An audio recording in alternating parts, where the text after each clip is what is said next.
Welcome back. We're back with Sarah Royster and Dan Hill from the North Carolina Department of Public Safety.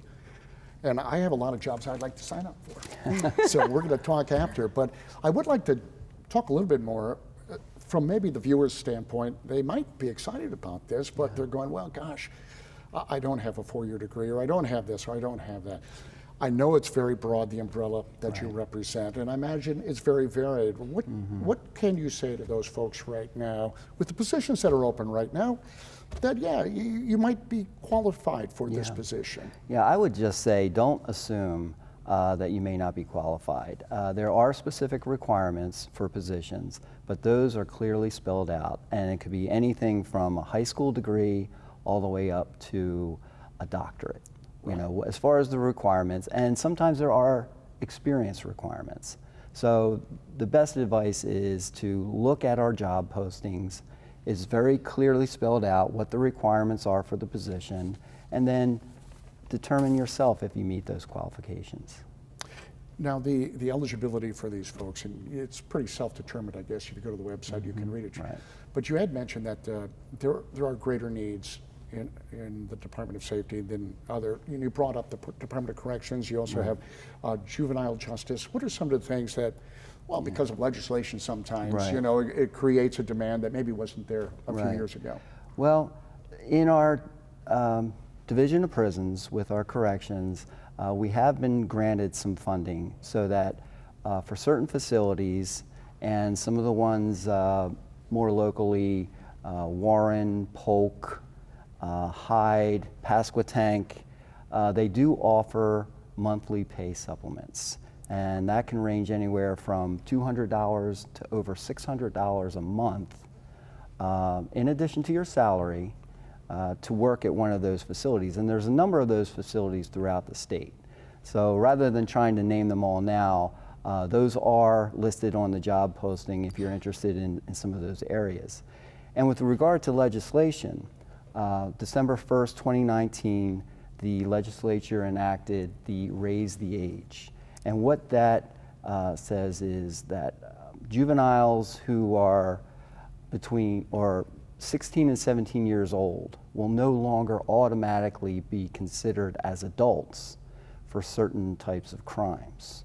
So what that in effect does is move a lot of those, I call them kids, to our juvenile facilities. Sure. And so now we've been allotted an additional number of positions, a large number of positions that we now need to fill.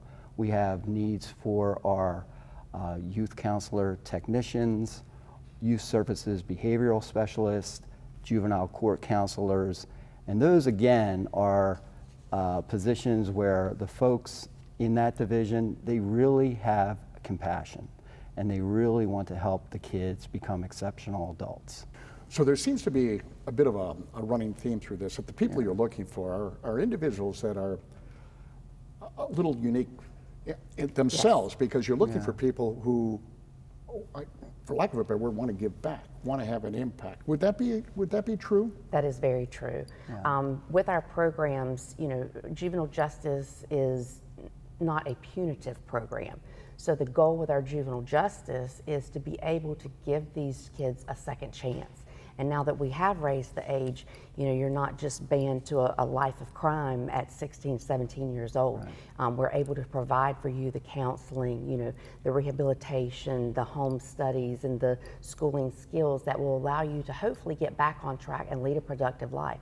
Just as with some of our programs within our adult prisons, these folks work very hard with our offenders to try and let them know that they can be a productive part of society. So our goal is just not to stick somebody in a box and lock them up and feed them 3 times a day, but really for those who are deserving of, give them that second opportunity to be productive citizens throughout the state.